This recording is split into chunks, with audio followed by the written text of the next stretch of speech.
안녕하십니까, 레필입니다. 5월 16일이고요.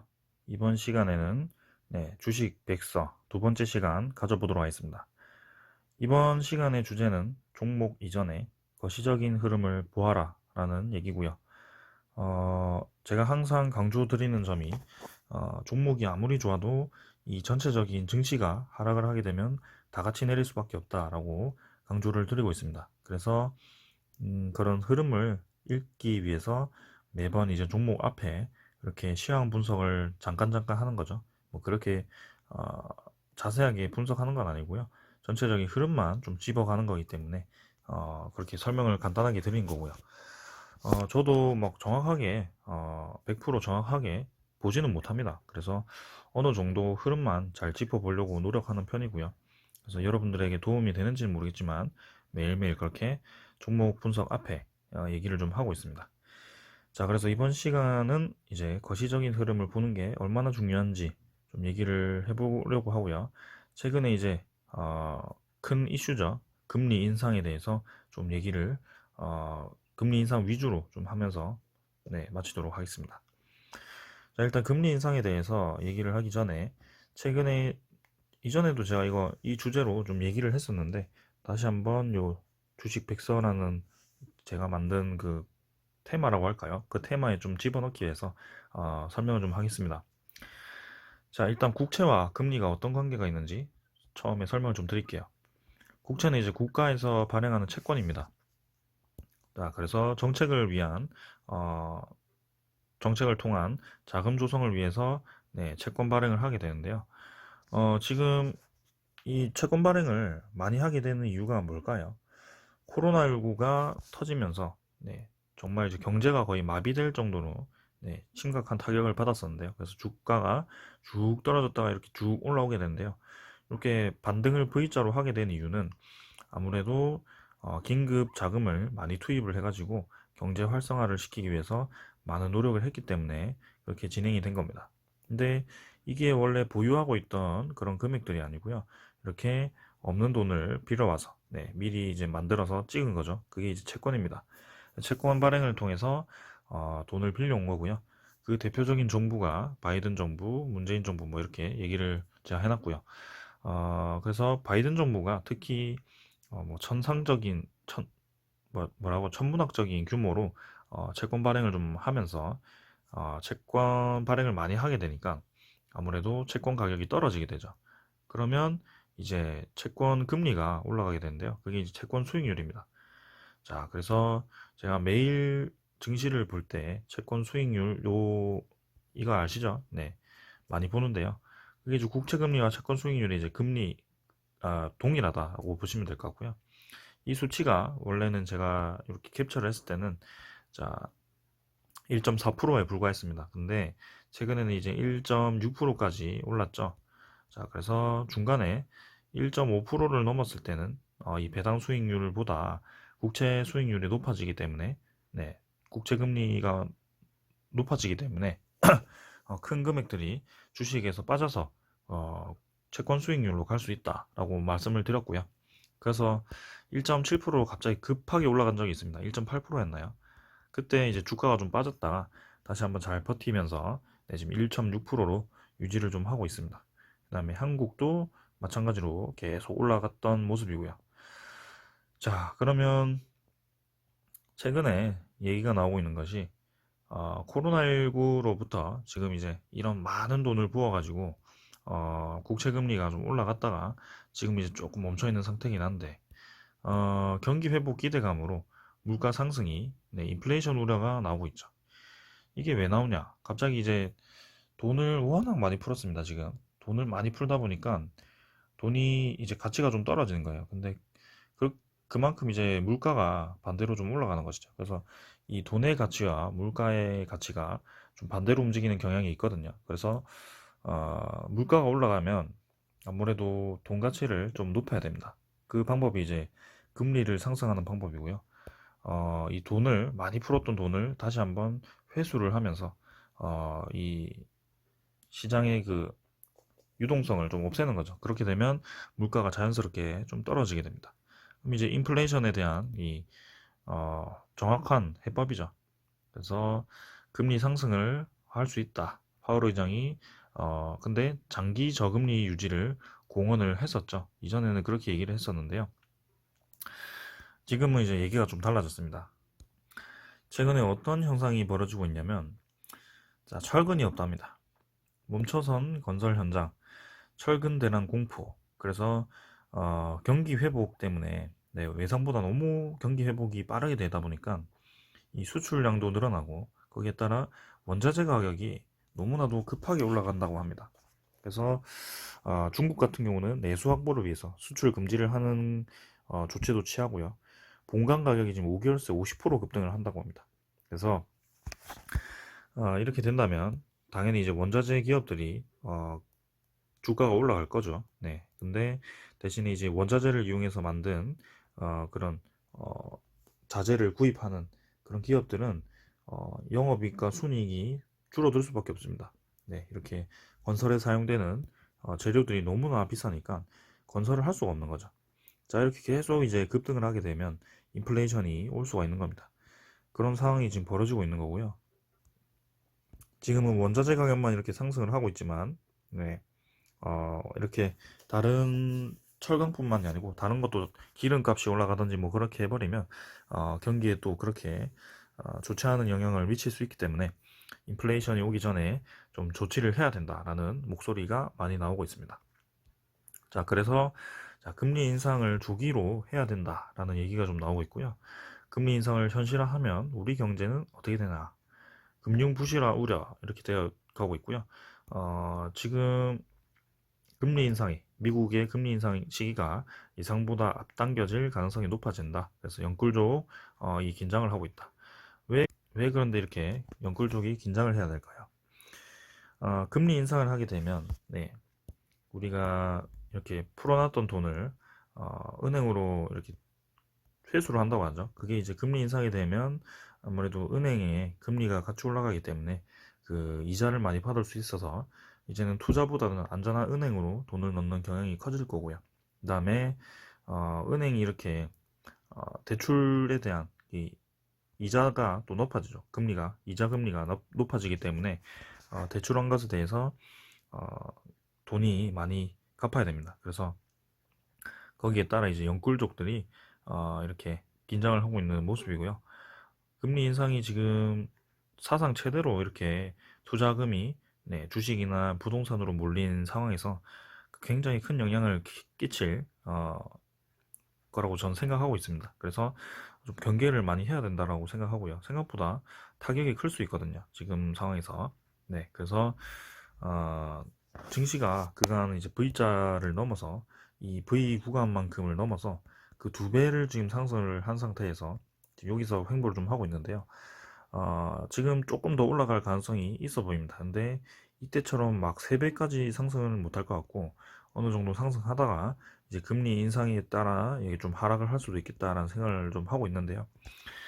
자, 그런 관점을 좀 잘 지켜보시면서 타이밍을 잘 잡아서 이 투자금에서 돈을 회수하는 것도 좋은 네, 투자 방법입니다. 그래서 그런 걸 제가 좀 잘 보셔야 된다라는 점에서 이렇게 금리 얘기를 좀 하고 있고요. 이게 전체적으로 네, 모든 사람들이 이렇게 투자금에 돈을 쏟은 상태에서 갑자기 돈이 빠지기 시작하면 네, 어떻게 될까요? 그게 참 위험하거든요. 자, 그래서 이게 음, 일단은 국채 금리가 상승하게 되죠. 만약에 금리가 올라간다. 미국부터 올릴 겁니다. 미국이 올리면 달러 값이 올라가게 되고요. 네, 달러를 회수하니까 달러 값이 올라가게 되고, 그다음에 외국인과 한국 국고채가 네, 주식 이렇게 매도를 하게 됩니다. 왜냐? 달러가 가게 되면 달러 쪽으로 가는 것이 이득이거든요. 원화를 가지고 있으면 손해입니다. 그래서 달러로 가는 게 맞고요. 그렇게 됨으로써 외국인이 한국 증시로부터 이탈할 가능성이 높다. 그러면 한국 국채 금리 상승, 그다음에 주가 하락 이렇게 됩니다. 자, 그래서 우리나라로부터 이렇게 증시 이탈을 완화하기 위해서 우리나라도 금리를 상승시킬 수밖에 없고요. 같이. 그래서 미국 따라간다는 게 그런 이유입니다. 그래서 우리나라도 올리게 되면 아무래도 우리나라에 빚내서 투자하신 분들이 부담이 많이 될 거고 어, 매도를 좀 하겠죠. 그런 식으로 진행이 될 겁니다. 자, 그래서 최근에 외국인이 6, 7조를 갑자기 한국 증시에서 매도를 한 이유도 이런 관점에서 나온 것이 아닐까라는 생각을 좀 해보고요.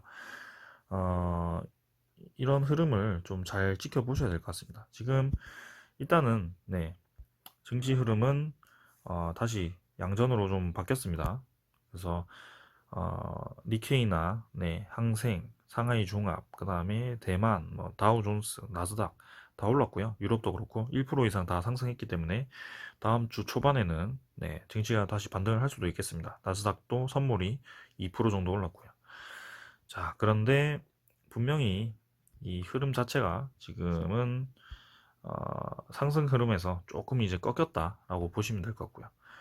국내 증시도 보시면 알겠지만 그간 가자 하는 뭐 그런 상승 흐름이 안 나오고 있죠. 네.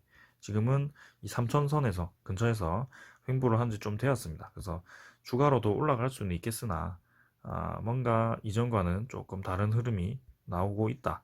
일단 나스닥은 비슷하네요. 네, 그래서 조금 이제 경계해야 될 필요가 있다라고 말씀을 드리는 거고요.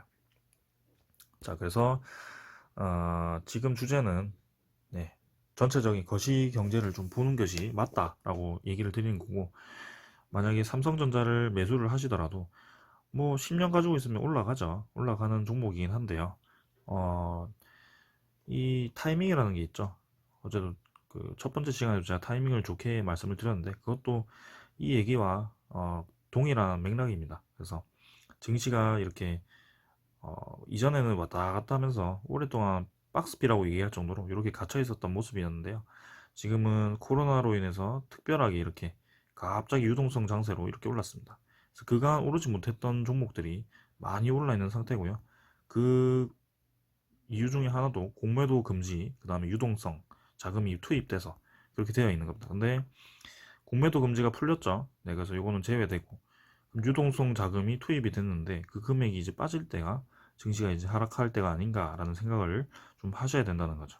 자, 그래서 저는 이제 증시가 상승보다는 보합 이렇게 횡보를 하거나 아니면 하락할 가능성이 있다라고 말씀을 드리는 겁니다.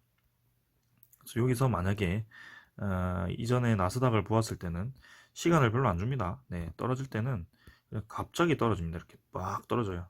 그래서 이전에는 계속 이제 V자로 이렇게 올리긴 했습니다만 장기적으로 금이 뭐라고 할죠? 돈이 이제 흡수가 된다. 돈이 이제 빠져나오는 그런 시장이 형성되면 쉽게 V자로 올라갈 수가 없습니다. 네. 그래서 그런 거를 좀 잘 생각을 하시고 대응을 하시면 될 것 같고요. 자, 이렇게 오랫동안 긴 박스권을 만들 수 있다. 이건 이제 해외 증시고 코스피를 한번 보겠습니다. 코스피도 자, 돈이 한번 빠져나가기 시작하면 이런 식으로 진행이 되기 때문에요. 정말 재미없죠. 네, 그래서 장기 투자 입장에서는 참 속상한 그런 흐름이 나올 수 있습니다. 그래서 잘 생각을 하시고 투자를 하셔야 될 것 같고요. 이런 박스피 같은 경우는 좀 규칙적인 패턴이 나오기 때문에 그때그때 맞는 흐름을 좀 잡아내는 것도 좋습니다. 아무튼 지금은 이렇게 급하게 올라가는 그런 특이한 장이었다.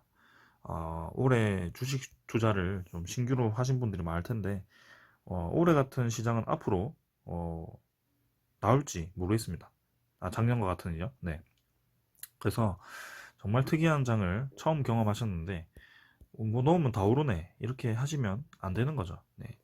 이제는 이런 하락장을 대비를 하셔야 된다는 겁니다. 그래서 하락할 때는 계속 하락하는 게 아니고 내렸다가 올랐다가 내렸다 올랐다가 내렸다 올랐다 하기 때문에 자신의 돈이 빠지는지 잘 모르시는 분들이 있을 겁니다. 그래서 장기 투자를 하실 때도 지금 상황에서 돈을 갑자기 다 넣는다기보다는 증시가 크게 하락할 때를 기다렸다가 좋은 종목에 투자를 하시는 게 진짜 장기 투자입니다.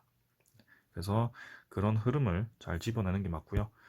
나는 장기 투자할 건데 지금 막 공격적으로 다 올라 있는 막 삼성전자 이런 거 공격적으로 넣겠다. 이런 거는 말도 안 됩니다. 네. 그래서 삼성전자도 뭐 한번 볼까요? 삼성전자 계속 얘기하니까 일단 8만 원 회복했죠. 그래서 삼성전자 좋습니다. 좋은데 월봉상으로 지금 너무 위에 있잖아요. 지금. 네. 그래서 이런 흐름이 계속 유지가 될 수도 있고 잠깐 더 올랐다가 하락할 수도 있는데요. 일단은 증시가 이제는 금리 인상을 하게 되면 하락을 할 수 있기 때문에요. 네. 조심을 하셔야 된다는 겁니다. 그래서 지금 뭐 10% 20% 올라서 10만 원 가는 것도 좋지만 어 10% 20% 30%까지도 하락해서 더 내릴 수 있다라는 생각을 좀 하셔야 되는 거죠. 그래서 항상 패턴을 보실 때는 네, 이전에 이렇게 오랫동안 오르지 못하고 내렸던 구간을 생각을 하셔야 된다는 겁니다. 자, 그래서 국채 금리가 그만큼 이번에는 이전과 같이 똑같이 생각하면 안 되고요. 어, 이전에 특이하게 유동성 자금이 많이 나와서 오른 만큼 국채 금리가 올라가게 되면 또 이렇게 하락도 클 것이다 라는 생각을 해봅니다. 자, 오늘은 여기서 마치겠고요. 네, 항상 제가 이렇게 전체적인 시장 분석을 하기 위해서 네, 여러 가지 기사도 보고 좀 생각을 해보는데요. 여러분들도 좀 그런 습관을 가지시고 종목 투자를 하실 때는 항상 저점에 있는 종목을 네, 고르려고 노력하십시오. 아니면 짧게 짧게 대응을 하셔야 되고요. 나는 장기 투자할 건데 미리 이미 다 올라 있는 종목, 증시가 고점 부근에서 다 올라 있는 종목을 장기 투자한다고 지금 실적이 좋다고 해서 들어가시면 네, 몰빵을 하시면 정말 위험한 짓입니다. 그거는. 네. 그래서 언젠가는 모르겠죠. 근데 그 1, 2년을 속상한 채로 네, 마이너스 장고를 보시면서 있는 것보다는 네, 좀 있다가 조심스럽게 천천히 네, 주가가 좀 내렸을 때 들어가시는 게 맞다라고 말씀을 드리겠습니다. 그런 습관만 잘 들이시면 결국에는 주식 시장에서는 승리를 할 수밖에 없는 네, 습관입니다. 자, 오늘은 여기까지 하겠습니다. 감사합니다.